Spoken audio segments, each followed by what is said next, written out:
عزیزان من، آج جون 1984 کی 8 تاریخ ہے اور درس قرآن کریم کا آغاز سورہ النازعات سے ہو رہا ہے، سورۃ 7-9۔ میں نے سابقہ درس کے آخر میں کہا تھا کہ اس سورت کی پہلی 5 آیتیں دو الفاظ پر ایک آیت مشتمل ہے، دو لفظوں کی ایک آیت 5 آیتیں، اور جہاں تک میری بصیرت کام دیتی ہے دین کا پورا ملخص، اسلام کا منتہا، ملت اسلامیہ کا فریضہ حیات، کائنات میں ایک نظام نو کی تجویز، یہ تمام چیزیں ان 10 لفظوں کے اندر اس ایجاز اور جامعیت سے سموئی گئی ہیں۔ میری تو کیفیت آپ سمجھ سکتے ہیں کہ جب بھی میں ان پہ غور کرتا ہوں، جہاں تک اس اسلوب بیان اور جامعیت کا تعلق ہے وجد میں آ جاتا ہوں، اور جہاں تک اس کی عظمت اور جبروت کا تعلق ہے، وہ جو قرآن نے کہا ہے نا کہ وَلَوْ أَنزَلْنَا هَذَا الْقُرْآنَ عَلَى جَبَلٍ لَرَأَيْتَهُ خَاشِعًا مُتَصَدِّعًا مِّن خَشْيَةِ اللَّهِ، کہ اگر اس قرآن کو ہم قلب کوہ میں نازل کرتے تو اس کی جبروت و عظمت کے احساس سے وہ لرز اٹھتا، تو قلب کوہ میں پہاڑ لرز اٹھتا تو انسان تو بہرحال سنگ و خشت نہیں ہے۔ میری کیفیت یہی ہوتی ہے، جب بھی میں ایسے مقامات پہ آتا ہوں تو اس کے اس جبروت و عظمت جسے کہا گیا ہے اس سے لرز اٹھتا ہوں، اور پھر انہیں اپنے الفاظ میں بیان کرنا، ان کی تشریح کرنا، یہ بڑا جرأت طلب معاملہ ہی ہوتا ہے۔ تو اللہ سے دعائیں مانگ کر ایسے ان چیزوں کے اوپر میں آتا ہوں، ورنہ ہمت نہیں پاتا۔ تو ٹھیک کہا گیا تھا کہ وہ حرف راز کہ مجھ کو سکھا گیا ہے، وہ حرف راز کہ مجھ کو سکھا گیا ہے جنوں، خدا مجھے نفس جبرائیل دے تو کہوں۔ اس کے لیے نفس جبرائیل کی ضرورت ہوتی ہے، میں کہاں اور یہ مقام کہاں۔ کوشش کروں گا کہ اپنی وسعت کے مطابق میں کچھ عرض کر سکوں، لیکن پہلے اس کے لیے کچھ تمہیدی تعارف کی ضرورت ہوگی۔ دنیا میں پہلے افراد کو لیجئے تو ہر فرد کا مقصد، اگر وہ مذہب پرست ہے تو اس کا مقصد ہے اپنی نجات۔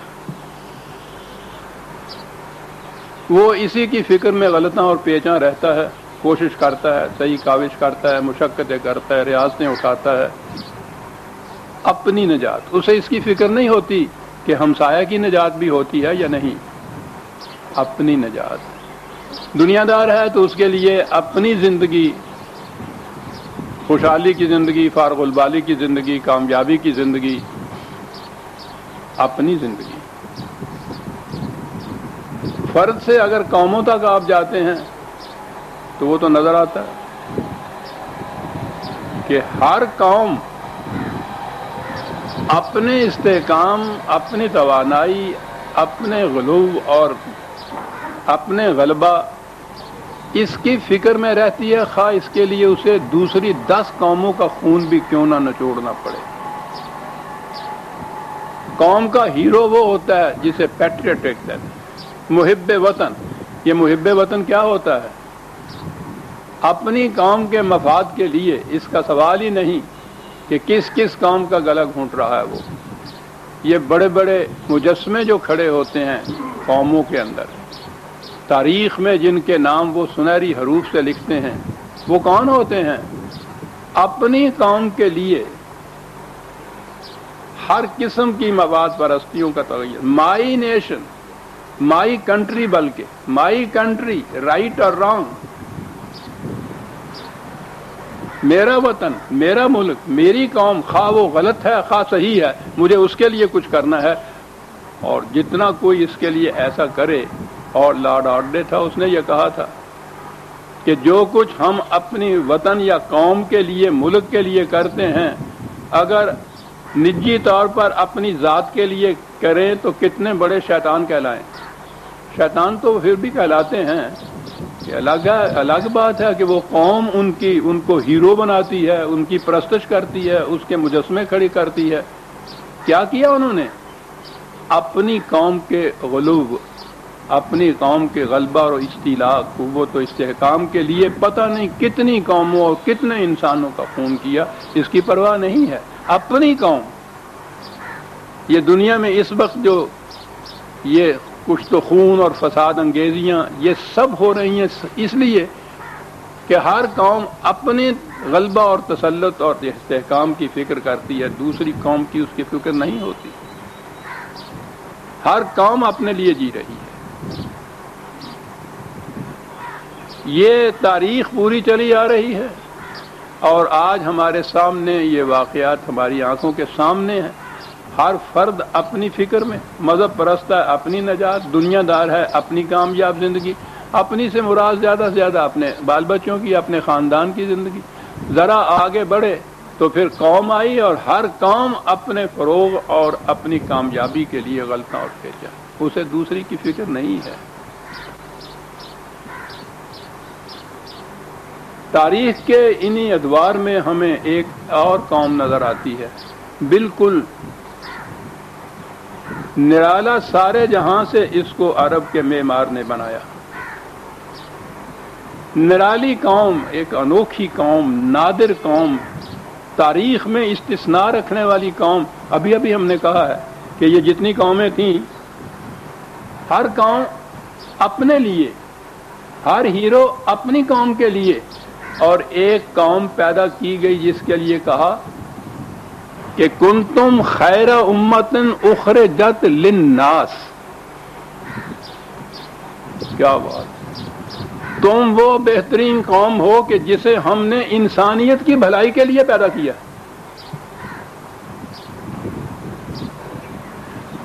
عزیزان من، وہ جو ہے قرآن بے مثل و بے نظیر، یہ مقامات ہیں جہاں نظر آتا ہے۔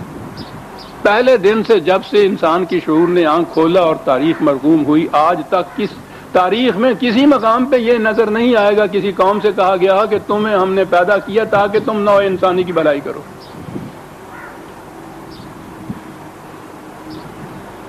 اس قوم کی بعثت کا وجہ جواز یہ ہے، بلکہ تخلیق کا سبب اور موجد یہ ہے، اس کا فریضہ حیات یہ ہے۔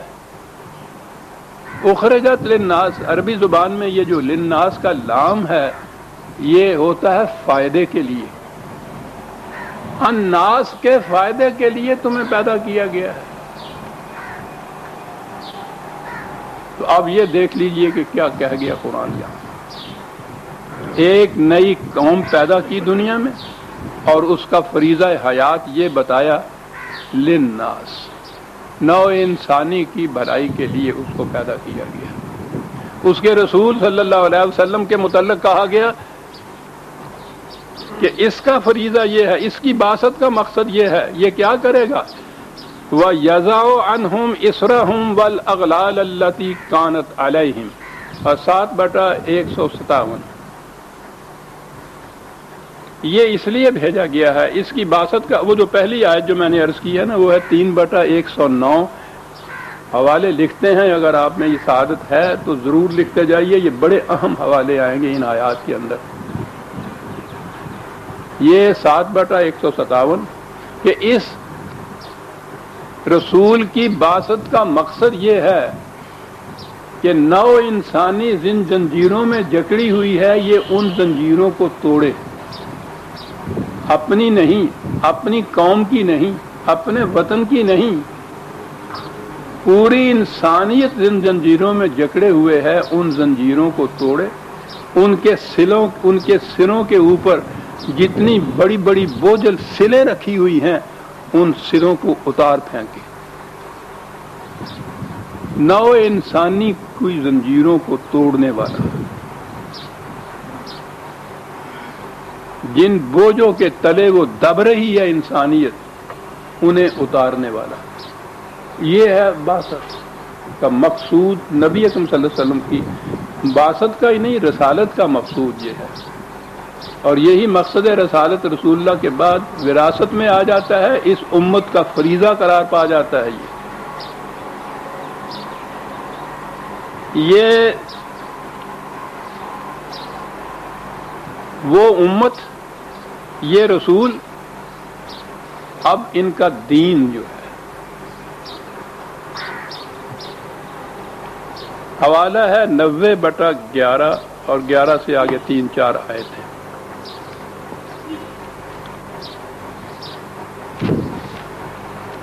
کہا کہ وہ ہدینہ النجدین، انسان کو ہم نے دونوں راستے یہاں دکھا دیے، بتا دیے، نمایاں کر کے ان کے سامنے لے آئے۔ اس چوراہے کے اوپر سے دونوں راستے جہاں جاتے ہیں، ایک راستہ ایسا ہے جس سے یہ عام طور پہ اختیار نہیں کرتا، فَلَقْتَحَمَ الْعَقَبَةَ، یہ عقبہ کے معنی ہوتے ہیں پہاڑ کی گھاٹی پہ چڑھنا۔ یہ راستہ ہے اور وہ پہاڑ کی گھاٹی پہ چڑھنا ہے، بڑا دشوار گزار ہوتا ہے، قدم قدم چڑھا جاتا ہے، ہر قدم پہ سانس پھول جاتی ہے، تھک جاتا ہے انسان، کھڑا ہو جاتا ہے۔ کہتا یہ گھاٹی پہ چڑھنے کا راستہ ہے۔ وَمَا أَدْرَاكَ مَا الْعَقَبَةُ، تم سوچو، پوچھو گے کہ یہ کون سا راستہ ہے جو گھاٹی پہ چڑھنے کا راستہ، اتنا دشوار گزار راستہ بتایا۔ کہا یہ دین کا راستہ ہے، اسلام کا راستہ ہے، اس قوم کا فریضہ زندگی ہے کیا؟ اب یہاں بھی کہ وَمَا أَدْرَاكَ مَا الْعَقَبَةُ، تمہیں کون بتائے گا خدا کے سوا کہ یہ عقبہ کیا چیز ہے جس کے متعلق ہم نے کہا ہے کہ یہ بڑا دشوار گزار راستہ ہے۔ تقاضا کیا ہے؟ عزیزان من غور سے سنیے گا، 2 لفظ ہیں، فَقُّ رَقَبَةٍ، دنیا میں ہر غلام کو غلامی سے آزادی دلانا، دین کا مقصد۔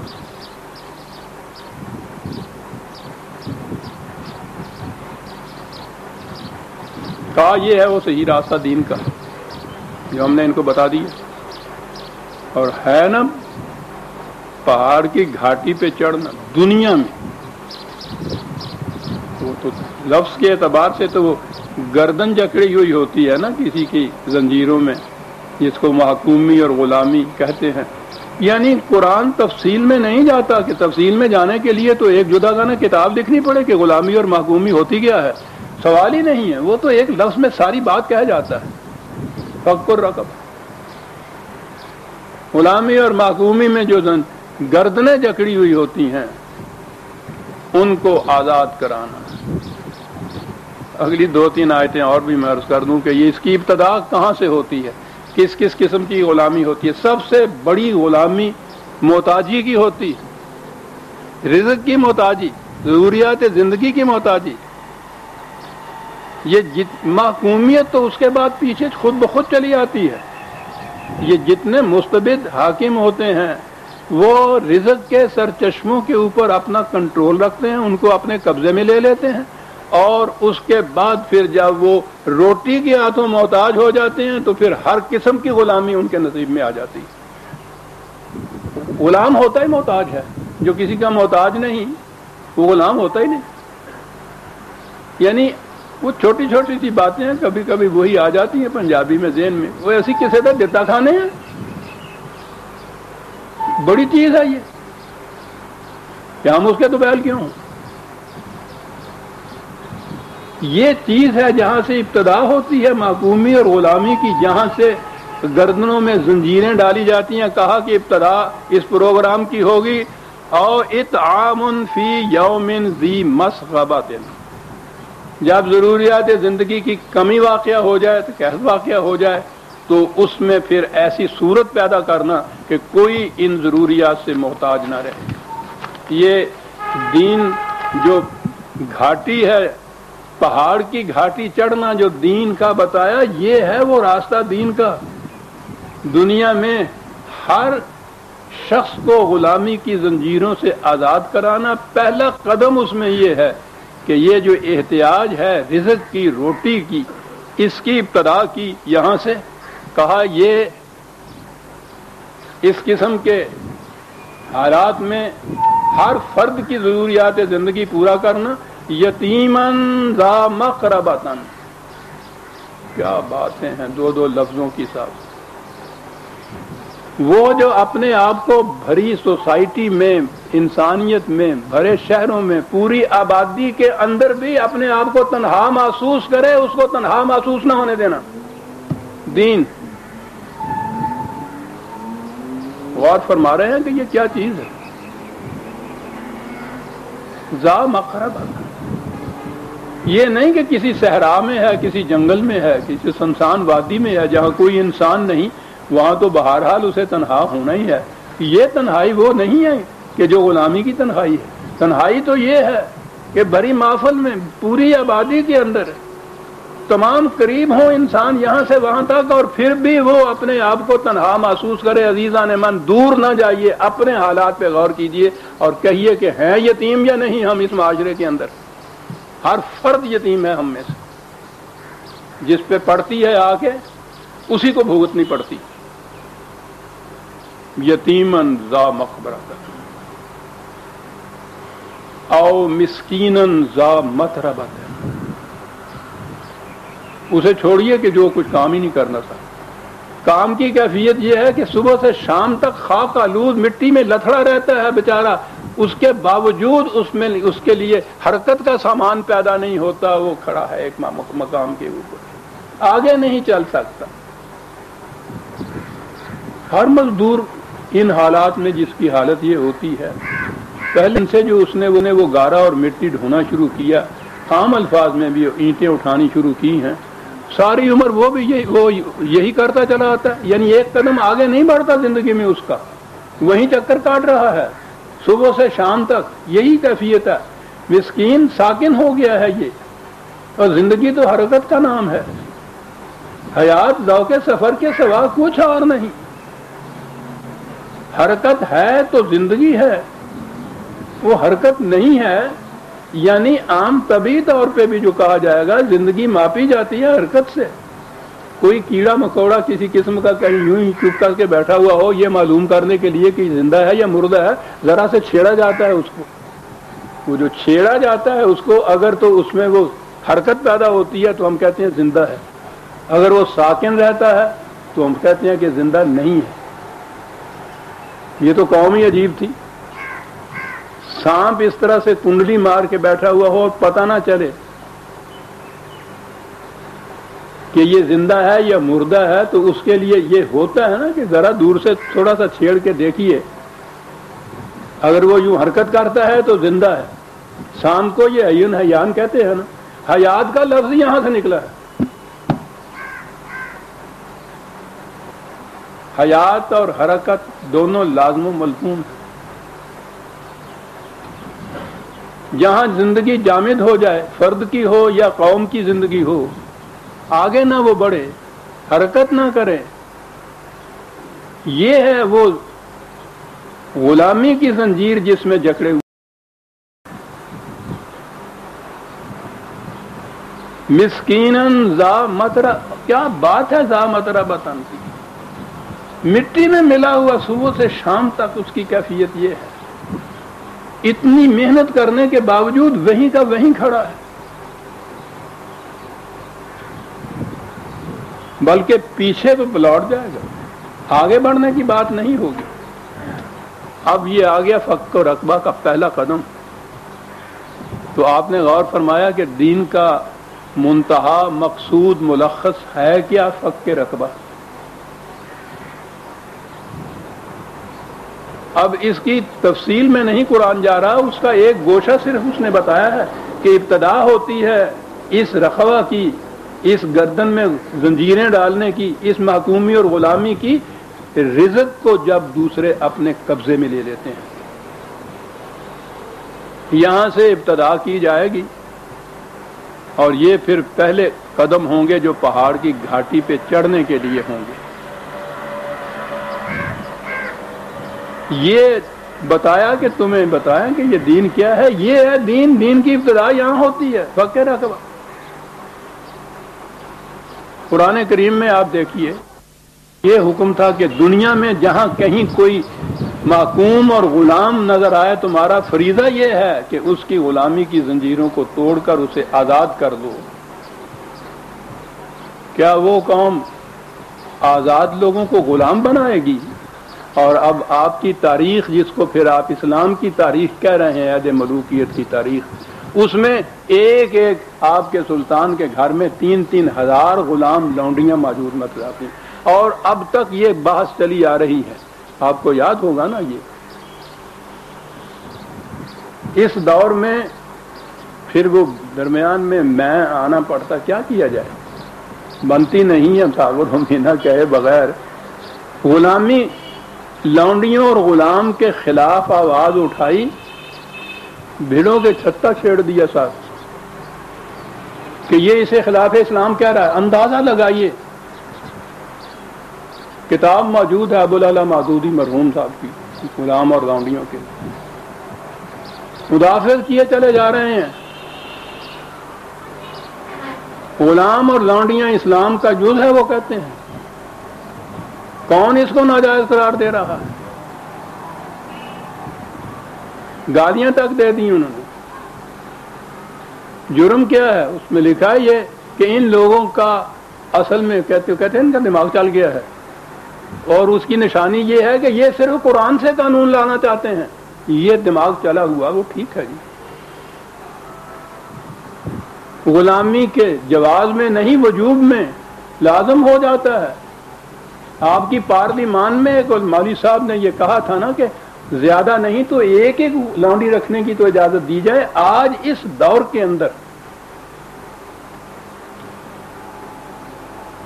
وہ جو ملحد و بے دین کے ادارے ہیں، یہ UN وغیرہ، انہوں نے تو اپنے چارٹر کے اندر اس کو غلامی کو منسوخ کیا ہوا ہے۔ یہاں یہ بتا رہے ہیں کہ اسلام کا یہ فریضہ ہے غلام اور لونڈیاں رکھنا۔ انہوں نے کہا ہے کہ ہمارا اقتدار آئے گا، اسلامی نظام آئے گا ان کے تصور کا، تو پھر تو کوئی بھی گردن آزاد نظر نہیں آئے گی۔ اب بھی جنہیں ہم آزاد کہتے ہیں، ہم آپ ہی مسلمان جہاں مذہب ہے، کون سی آزادی ان کو میسر ہے؟ 1000 سال پیشتر کے احکام جو ہیں ان کا اتباع یہ جانتے ہوئے کہ یہ ناممکن العمل ہیں، یہ جانتے ہوئے کہ یہ عقل و فکر کے خلاف ہیں، یہ جانتے ہوئے کہ یہ قرآن کے خلاف ہیں، انہیں ماننے پر مجبور ہیں۔ غلامی گلے میں رسے ڈالنے کا تو نام نہیں ہوتا، صرف بسیار عشوہ ہاس دوتارا کے نام میں یہ ساری انواع ہیں غلامی کی۔ اسی لیے اس نے جو کہا تھا نا کہ قرآن موت کا پیغام ہر نوع غلامی کے لیے۔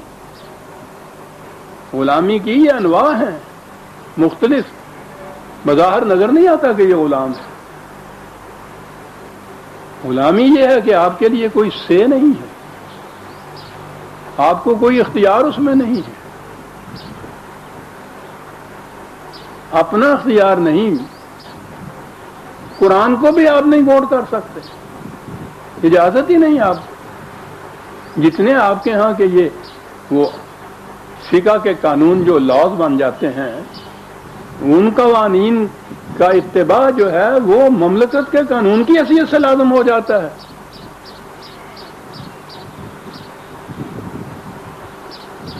فک الرقبہ، میں کہہ رہا تھا کہ قرآن کریم میں لونڈی اور غلام بنانے کا تو تصور ہی نہیں آ سکتا۔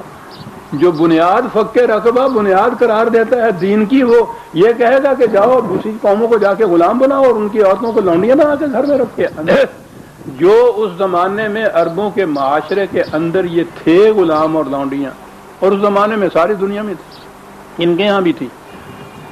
آئندہ کے لیے تو اس طرح سے بند کیا، اور قرآن میں آپ دیکھیے ذرا ذرا سی کوتاہی پر، ذرا ذرا سے صاحب پر، تھوڑے سے خطا پر، جسے ذرا سا گناہ یا جرم کہتے ہیں، اس کی پاداش میں کیا کہتا؟ فق رقبہ، فق رقبہ، آزاد کرو غلام کو، آزاد کرو نا۔ تمہارا اپنا کوئی غلام ہے وہ تو اسی طرح سے آزاد کرو، ورنہ جہاں بھی کہیں غلام نظر آتا ہے معاشرے میں، خرید کر اس کو آزاد کرو۔ جس قیمت پہ بھی اس کا مالک آزادی ان کو دینا چاہتا ہے اس کو آزاد کراؤ۔ سارے قرآن میں آزاد کرو کی بات ہے سارا. یہاں آپ کے ہاں کا اسلام یہ ہے، ان لوگوں کا اسلام جو ہے وہ یہ ہے کہ غلام بناؤ ان کو.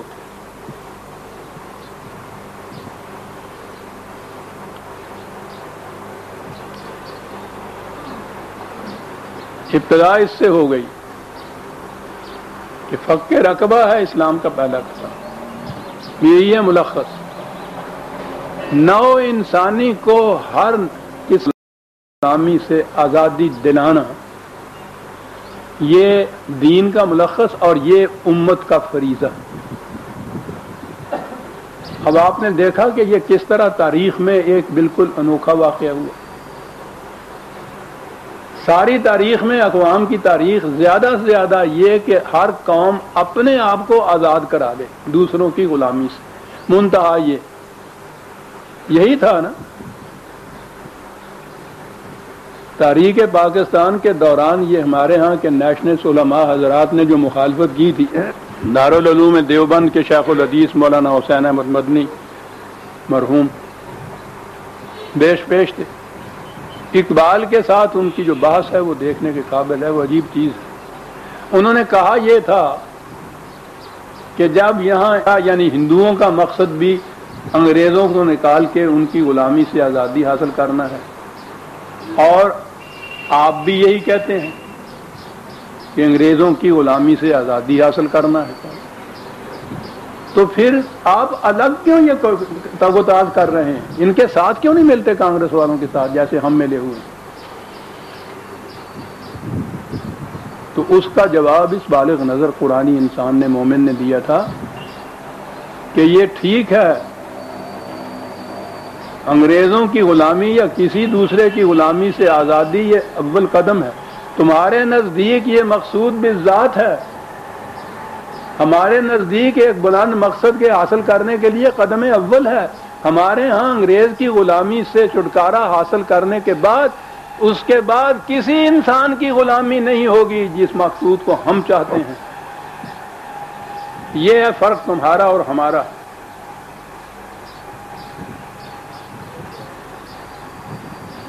تو غلامی سے آزادی حاصل کرنا،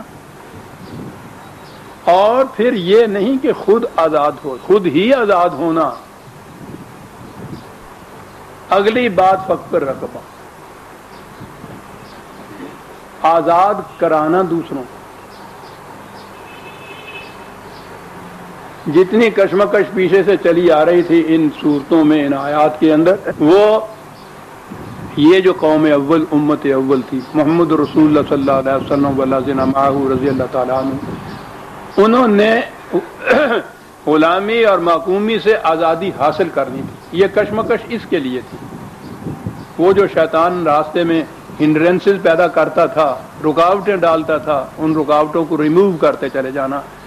آزادی حاصل کر لی انہوں نے. تو جیسا میں نے عرض کیا ہے، اقوام عالم کی ہر نہج کے اعتبار سے مقصد حاصل ہو گیا. جب انہوں نے آزادی حاصل کر لی تو مقصد حاصل ہو گیا. یہ آزاد ہو گئے. یہ لوگ، یہ قوم، یہ پھر کسی کی غلام نہیں رہی تھی. تو انتہائی مقصود یہی ہو سکتا تھا کہ تو یہ ہو گیا، ٹھیک ہے. پھر اس کے بعد اب آئیے کہ اس آزادی، اپنی آزادی حاصل کرنے کے بعد ان کے اوپر فریضہ کیا عائد ہو رہا ہے. فریضہ عائد ہو رہا ہے. عزیزان نے میں ایک ایک لفظ پہ غور کیجئے گا، پھر میں عرض کروں گا کہ کہیں اس کو نوٹ کر لیجئے گا، دوبارہ نہیں یہ مواقع حاصل ہوں گے. بڑی گہرائیوں میں جانے کے بعد یہ مطالب سامنے آئیں گے. اور پھر ان الفاظ کی جامعیت، یہ جو قرآن کا اعجاز ہے نا، اس کا اسلوب بیان بھی معجزہ ہے. بڑی وسیع زبان ہے یہ عربیوں کی.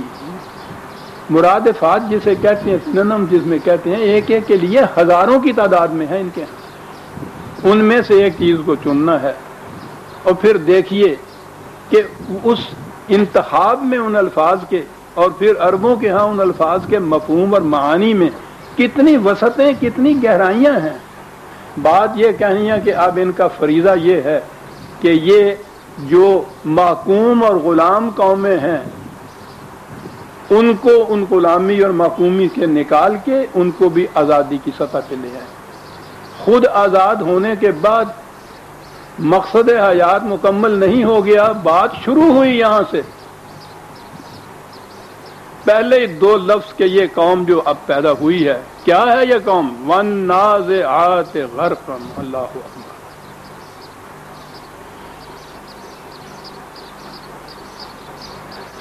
کسی قوم کو محکومی غلامی کی پستی کے گڑھے میں پھینک دینا مستبد قوتوں کا یہی کام ہوتا ہے. پستی کا گڑھا بھی کہا جا سکتا تھا، خود پستی بھی ایک لفظ تھی جس میں کہا جا سکتا تھا، اور عربی میں تو پوچھے نہیں کتنے الفاظ تھے. پستی اور کس انداز کی پستی؟ پانی کی تہ میں کسی کو غرق کر دینا. کیا ہوتا ہے اس میں؟ پانی میں ڈوب جائے، اس کی تہ تک پہنچا دیا جائے، نہ کچھ دیکھ سکتا ہے، نہ کچھ سن سکتا ہے، نہ اس کی کوئی سن سکتا ہے. اللہ اکبر. ایک لفظ میں غلامی کی انتہائی تصویر کھینچ دی. سطح عرض کے اوپر جہاں جی چاہے رکھ دیجئے کسی غلام کو، محکوم کو، قیدی کو، یہ بات نہیں پیدا ہوگی. چیخے چلائے گا ہی صحیح، اور کچھ نہیں ہے. کسی کی سنے گا ہی صحیح، کچھ دیکھے گا صحیح. لیکن یہ انتہا محکومیت کی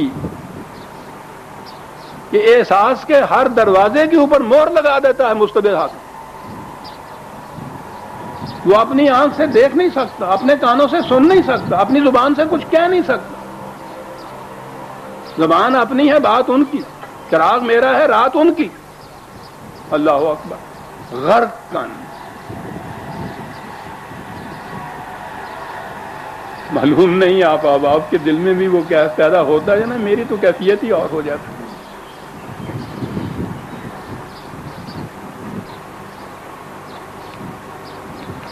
کیا جانیے کیا کہتا، کیا دیکھتا، کیا کرتا. زاہد کو بھی گر دیتا مجھ جیسی خدا آنکھیں. کیا جانیے کیا دیتا تو صحیح. لیکن جہاں یہ کیفیت ایک غرق کے لفظ سے سمن بکمن عمیٌ،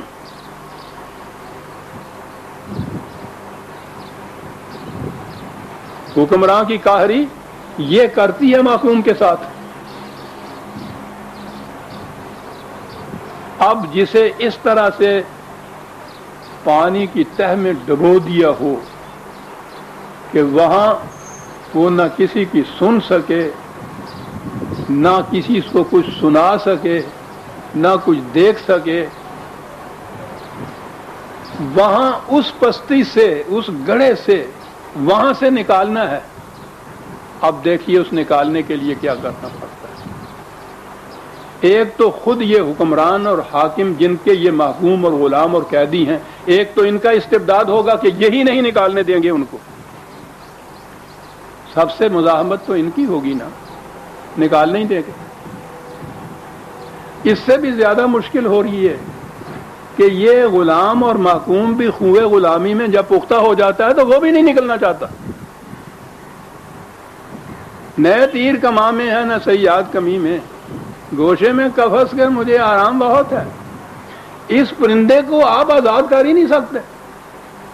وہ میں کہا کرتا ہوں، یہاں آپ نہیں نظر آتے. تقسیم سے پہلے ہندو ہوتے تھے یہاں، تو ان کے ہاں عام طور پہ وہ چکور یا اس قسم کے تیتر پنجرے میں وہ ڈالتے تھے. صبح سیر کے لیے نکلتے تھے، پنجرا ہاتھ میں ہوتا تھا، وہ چکور یا تیتر جو اس میں بند تھا اس کو باہر آزاد کر دیتے تھے.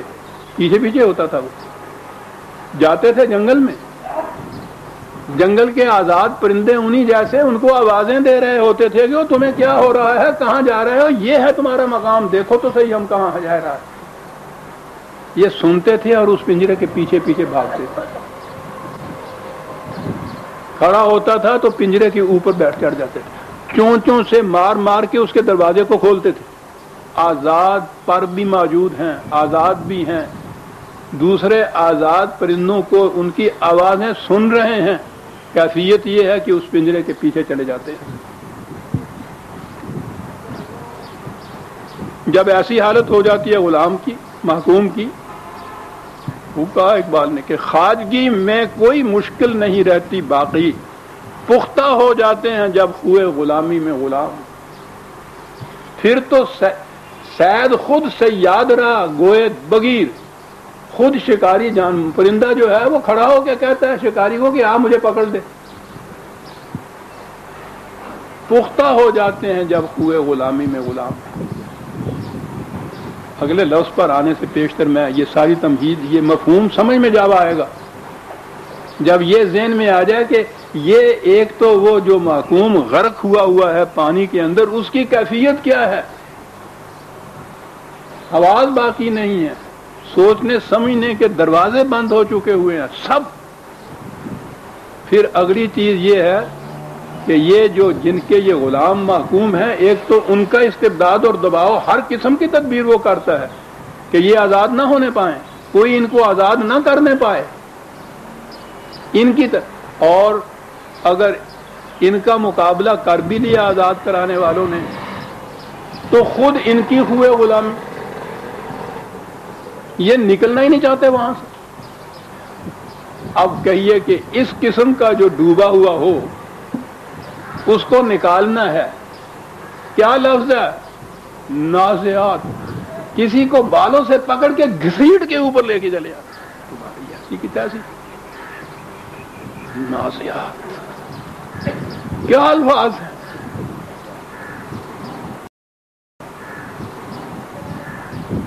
اس قسم کے ڈوبنے والے کی تو کیفیت یہ ہوتی ہے کہ جو اس کو جا کے تیرانے کے لیے جا کے بچانے کے لیے جاتا ہے وہ اس کو بھی لے کے ڈوبتا ہے، اس کی تو یہ حالت ہوتی ہے۔ اسے کیسے نکالا جائے گا یہ سمجھنے سمجھانے کی بات نہیں ہے، یوں ہی آسانی سے وہ تیرنے والی بات بھی نہیں ہے، اس کو تو پکڑ کے بالوں سے گھسیٹا جائے گا اوپر۔ یہ محکوم قومیں جن کو مستبد حاکموں کے استبداد نے اس مقام پہ پہنچا دیا، اس امت کا یہ فریضہ ہے ان قوموں کو کھینچ کے گھسیٹ کے اوپر لانا، پہلے تو وہ سطح آپ پہ لے آنا، اپنے برابر کرنا، جہاں زندگی میں سانس لینا ہو وہاں پہنچانا، زندہ سانس تو لے سکیں گے۔ وَالنَّازِعَاتِ غَرْقًا، یہ قوم جس نے عمر بھر کی کشمکش، تصادمات، تزاحمات کے بعد اپنی آزادی حاصل کی تھی، اس آزادی کے بعد اب یہ فریضہ ان پہ عائد ہو رہا ہے۔ یہ نکل آئے تھے، پانی تھے، تیر کے باہر آ گئے تھے، ساحل پہ کھڑے ہوئے ہی تھے کو یہ حکم دیا کہ بہت جو ڈوبے ہوئے نیچے ہیں تمہیں ان کو بھی بچانا ہے، نکالنا ہے وہاں سے۔ اب یہ ان کے نکالنے کی فکر کر رہے ہیں۔ یہ جتنی بھی کہتے ہیں نا صدر اول میں یہ مسلمانوں کی جنگیں، اسلام کی جنگیں، اور پھر ہمارے ہاں والے کہتے ہیں کہ اسلام بذریعہ شمشیر پھیلا، یہ جنگیں جو تھیں یہ جسے کہتے ہیں اسلام پھیلایا، اسلام پھیلانے والی بات نہیں تھی۔ خود ساحل پہ آنے کے بعد یہ جو سطح سمندر کے نیچے ڈوبے ہوئے معصوم قومیں تھیں، ان کو وہاں سے نکالنا تھا۔ اس نکالنے کے لیے یہ جو مستبد قومیں تھیں، سلطنتیں تھیں، ملوکیتیں تھیں، کیسر و کسرا تھے اس دور کے، ان کے ساتھ پھر یہ جنگیں لڑنی پڑی۔ ان کو آزاد کرانے کے لیے، ان کی معصوم قوموں کو آزاد کرانے کے لیے، اور اس کا تخمِ طیب تو نبی اکرم صلی اللہ علیہ وسلم نے اپنی زندگی میں، مدینے کی زندگی میں، وہ جو ابھی میرا خیال ہے کہ پہلی جنگ بدر بھی شاید لڑ رہی تھی یا اس کے بعد کی بات ہے، جو خطوط لکھے تھے کیسر اور کسرا کو، اندازہ لگائیے کیسر اور کسرا، ذرہ ناچیز و تعمیر بیابان نگر، انہیں خط لکھا جا رہا ہے، کہا یہ جا رہا ہے کہ تمہارے ہاں کے مزدوروں اور مزارعوں اور کاشتکاروں پہ جو ظلم ہو رہے ہیں انہیں تم روک دو تو اچھا ہے، ورنہ تمہارے ہاتھ ہمیں روک دینے پڑیں گے۔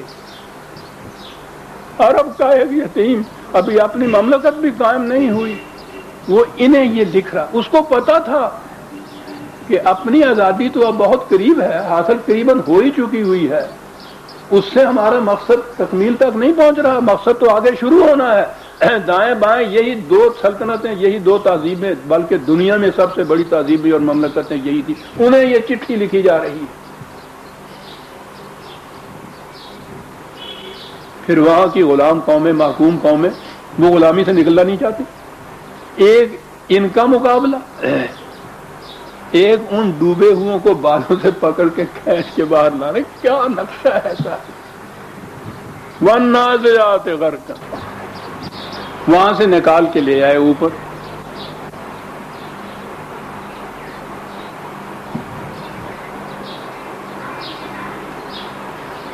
کیا یہ مقصد پورا ہو گیا؟ جی نہیں صاحب. صدیوں کی غرقابی کے بعد، حکومیت کے بعد، اب یہ آزادی کی فضا میں سانس لینے کے قابل صرف ہوئے. اب انہیں آزادی سے لذت آشنا کرنا. اگلے دو لفظ ہیں عزیزان من، آزادی کی ایسی ڈیفینیشن اس میں ہو گئی ہے، دنیا کی تاریخ میں اس کی مثال نہیں ملتی. دو لفظوں میں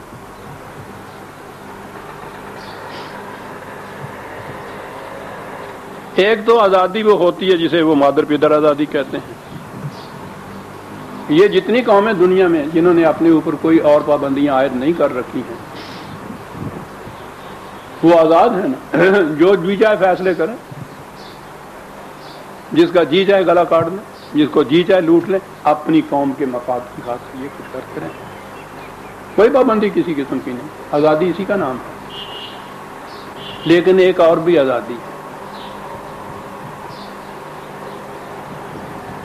آزادی کسی اصول کی حدود کے اندر رہتے ہوئے، ناقابل تغیر اقدار کی پابندیاں ہوتے ہوئے آزادی.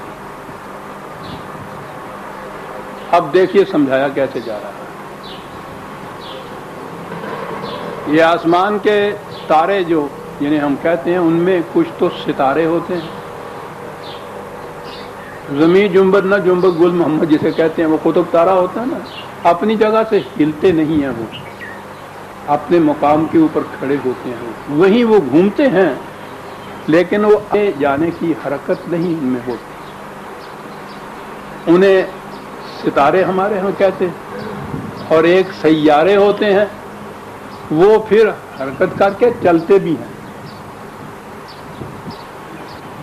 تو یہ چلنا جو ہے حرکت کے ساتھ، یہ آزادی ہے. لیکن یہ ستارہ جو حرکت کرتا ہے وہ تمام قوانین کی پابندی کرتا ہے جو فضا میں اس کے اوپر عائد کی گئی ہیں. ان پابندیوں کے اندر رہتے ہوئے یہ حرکت کرتا ہے. یہ آزادی ہے جس کو صحیح معنی میں قرآن کی روح سے آزادی کہا جاتا ہے کہ انسان کو پورا اختیار اور ارادہ حاصل ہو، بشرطے کہ وہ قرآن کی عائد کردہ، خدا کی عائد کردہ پابندیوں یا اقدار کی حدود کے اندر رہے.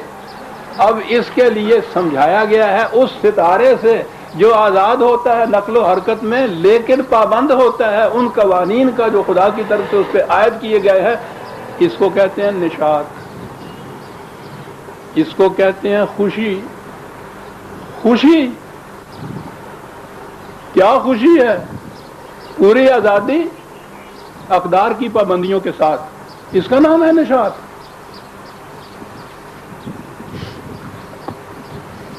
معاف رکھیے گا اگر اس میں تھوڑی سی کرک آ جائے. آپ کو معلوم ہے کہ اب آپ کے ہاں ارباب نشاط کنہیں کہا جاتا ہے؟ او بدبخت قوم، اپنے ساتھ زبان کو بھی تباہ کیا اس نے.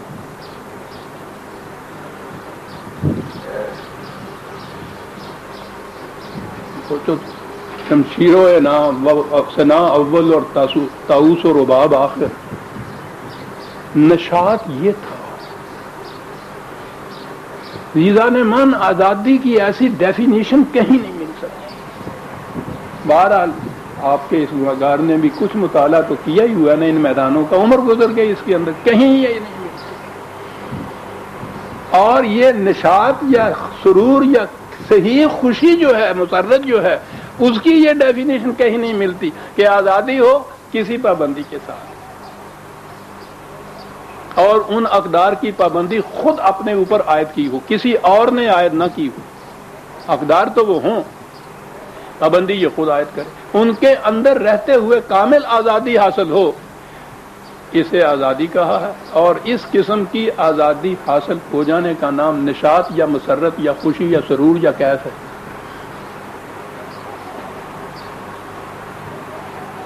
دیکھا آپ نے یہ پابندی اور آزادی، کیا بات، جگر کا شعر ہے، غزل کا بڑا حسین شعر ہے۔ مجھ کو اپنا بنا کے چھوڑ دیا، کیا اسیری ہے کیا رہائی ہے۔ مومن کو یہ آزادی ملتی ہے، مجھ کو اپنا بنا کے چھوڑ دیا، کیا اسیری ہے، بڑا خوبصورت ہے، کیا رہائی ہے۔ وَالنَّاشِطَاتِ نَشْطًا، ان کو محکومیت کی غرقابی کی تہوں سے کھینچ کے نکال کے اوپر لے آنا، اور پھر انہیں اس قابل بنا دینا کہ انہیں آزادی حاصل ہو، لیکن اقدار خداوندی کی پابندیوں کے ساتھ۔ یہ سب کچھ کرنے کے بعد اب وہ جو غرقن کا لفظ آیا تھا نا پانی کا، اسی جہت سے آگے ہے کہ پھر ان کی توانائیاں اتنی ہوں کہ وہ زندگی کے ہر میدان کے اندر اس طرح سے تیرتے ہوئے جائیں جیسے وہ تیراکی جس میں پورے بازو مار کے تیرا جاتا ہے، گھوڑا جس طرح پورا سرپٹ چلتا ہے، یعنی پوری توانائی اور وسعت کے ساتھ سرگرم عمل رہنا جو ہے، اس کے لیے یہ لفظ سبحہ یا تسبیح کا لفظ یہاں سے ہے۔ تسبیحاں جڑیاں پھیریاں جاندیاں نے ہوں، یہ یہاں کے لفظ ان کو اس قابل بنا دینا۔ وہ غرقن، کیا بات ہے اس ادب کی، غرقن پانی کی تلمیح سے سابحات لائے یہاں کہ اب اسی دریا میں جہاں یہ تہ میں غرق ہوئے تھے اور یوں نکلے تھے، اب اس کی سطح کے اوپر یوں تیرتے ہوئے چلے جا رہے ہیں سب کے، جس کا نظارہ نہیں، کوئی چیز راستے میں حائل نہیں ہو رہی، کوئی موج کوئی طوفان کا سوال ہی نہیں ہے، تیرتے ہوئے سابحات ہے سب، پوری گرم جوشی کے ساتھ پورا ہاتھ مار کر، کوئی راستے میں رکاوٹ نہیں ہے، کوئی ہنڈرنس نہیں ہے، کوئی شیطان نہیں ہے، سب اس طرح چلے جا رہے ہیں۔ اور جاتے ہوئے یہی نہیں ہے کہ باقیوں سے پیچھے رہنا، تو ایک طرف مومن تو پیچھے رہ ہی نہیں سکتا، مومن بالا ہے ہر بالا ترے، اس لیے کہ غیرت او برنہ تابد ہمسرے، یہ کہ کوئی اس سے آگے چلا جائے، مومن اس کا تو تصور بھی نہیں کر سکتا، اس کی غیرت اس کو بھی برداشت نہیں کرتا ہی کہ اس کے ساتھ ساتھ کوئی چلے اس سے، اس لیے کہا کہ یہ یوں ان میدانوں کے اندر پھر چلے جائے، وَالسَّابِقَاتِ سَبْقًا، آگے بڑھنے والے آگے بڑھنے والے آگے بڑھنے والے۔ غور فرما رہے ہیں دو لفظوں کو، دیکھ رہے ہیں کہ کیا وہ اسلام کا مقصود، اس قوم کی فریضہ حیات، نظام زندگی، آزادی اور غلامی، کس طرح سے تشریح اس کی دو لفظوں میں ہوتی چلی جا رہی ہے۔ بس سابقات سب، آگے بڑھنے والے۔ آلون قرآن نے کہا ہے مومن، انتم العالون، وہ تو صیغہ ہی ایسا ہے کہ جس سے آگے کوئی اور اعلیٰ ہو ہی نہیں سکتا، ان بلندیوں کے اوپر یہ ہوتا ہے۔ اس لیے یعنی آپ قدم پہ قدم دیکھیے، غرق ہوئے پانی کی تہ سے ایسی صورت کہ خود وہ نکل ہی نہیں سکتے، نکلنا چاہتے بھی نہیں ہیں، وہاں سے نکالا جاتا ہے ان کو، ان پستیوں سے ان محکوم قوموں کو نکال کے اوپر لائے۔ صدر اول کی یہ تاریخ ہے، کہ کاش کہیں یہ تاریخ مرتب ہو جائے تو۔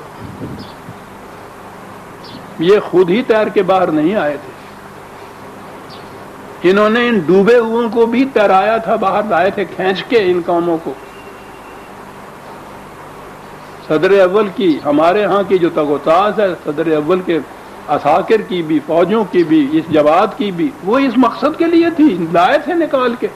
تاریخ بتائے کہ کس کس قوم کو کس کس غرقابی کی تہ سے کھینچ کے نکال کے لائے تھے، پھر ان کو کس طرح سے وہ آزادی دی تھی جسے صحیح معنی میں قرآن نشاط آور آزادی کہتا ہے، پابندی کے ساتھ آزادی۔ پھر کتنی توانائیاں ان کے اندر بھر گئی تھی کہ وہ اسی بحر زخار کے اندر تیرتے ہوئے چلے جاتے تھے سب، اس تیراکی میں کہ کوئی ان کا ساتھ ان کے برابر نہیں آ سکتا تھا، آگے بڑھنا تو ایک طرف رہا، وہاں تک چلے جا رہے تھے۔ اور اس کے بعد یہ کہا کہ ملخص اس کا کیا ہے، یہ سب کچھ جو ہم نے اشاروں میں سمجھایا، بات کیا ہوئی؟ فالمدبرات امرن، اپنے معاملات کی تدبیر آپ کرتے تھے۔ واہ واہ واہ! اب صحیح فرما روائی، صحیح آزادی، صحیح حاکمیت وہ آ گئی۔ مقصد یہ وہ جو اپنے معاملات کے کا حل آپ دریافت کرتے تھے، انہیں خود طے کرتے تھے، اس میں بھی وہ شرط موجود ہے، والامر یومئذ للہ، بلکہ وہ تو ہاں 2-3 منٹ ہیں، وہ تو آیت ہے۔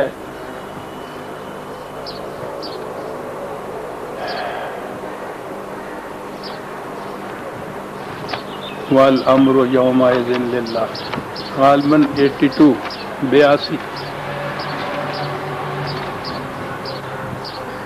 ہاں جی۔ مالک یوم الدین، نماز کی ہر رکعت میں سورہ فاتحہ پڑھتے ہیں، اس میں یہ آتا ہے الدین کے دور کا مالک۔ کہا کہ معاذ رہا کا ما یوم الدین، کہتے تو رہتے ہو صبح سے شام تک، گن لیا جائے اگر ان رکعتوں تو میرا خیال ہے قریباً 44 مرتبہ آ جاتا ہے۔ کہتے ہو مالک یوم الدین، کہتے ہو، تم کہتے تو رہتے ہو معاذ رہا کا ما، کوئی پتہ نہیں ہے یہ یوم الدین ہوتا کیا ہے، کیا انداز سمجھانے کا۔ ثم ما ادراک ما یوم الدین، پھر میں ہم پوچھتے ہیں تم سے بھائی ایک بار اور، یہ کچھ معلوم بھی ہے؟ کیا ہے تمہیں نہیں معلوم؟ ہم تمہیں بتاتے ہیں۔ یہ دور، یہ زمانہ، یہ معاشرہ، یہ نظام، یہ وہ ہوگا یوم لا تملک نفس لنفس شیئا، کوئی فرد کسی دوسرے کا دوبیل نہیں ہوگا۔ یوم الدین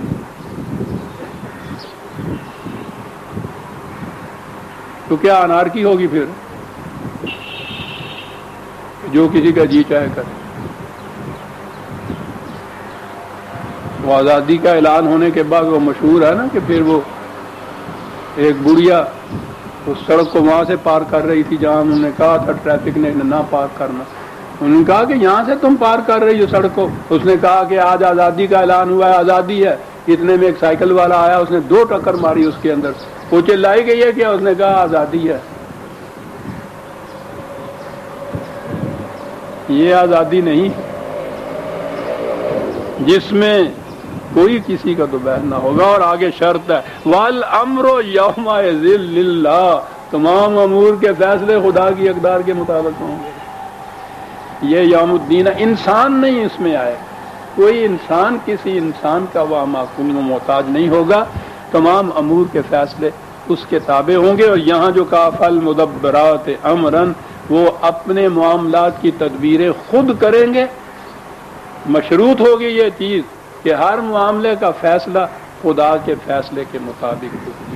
اس مقام کے اوپر یہ پہنچا دیں گی یہ قوم جس نے خود آزادی حاصل کی تھی، اتنی اضطرابات اور تزاحمات کے بعد یہ معقوم قوموں کو اس مقام کے اوپر لے آئے گی۔ یہ صاحب، یہ تھا امت مسلمہ کا فریضہ، یہ تھا دین، یہ تھا منصب رسالت، یہ تھا قرآن کا پہلا پیغام کہ اس قوم نے یہ کرنا ہے۔ 5 آیتیں پہلی آ گئی سورہ نازعات کی، لیکن یہ کچھ جو ہے یہ لوگوں کی سیج نہیں ہے کہ یوں ہی بیٹھے بٹھائے ایسا ہو جائے گا۔ یہ تو آپ نے دیکھ لیا نا کہ مستبد قومیں کوئی ایک اپنے نوکر کو یا غلام کو بھی نہیں آزاد ہونے دیتا کہ جائے کہ قوموں کی قومیں ان کی حکومت فرما روائی اور استبداد کے شکنجے سے چھڑائی جائیں، آسانی سے چھوڑنے دیں گے وہ؟ آگے بتایا کہ اس میں کیا کچھ ہوگا۔ پھر سورہ النازعات کی آیت 5 تک ہم آ گئے، 6 آیت سے آئندہ لیں گے۔ ربنا تقبل منا انک انت السمیع العلیم۔ شکریہ۔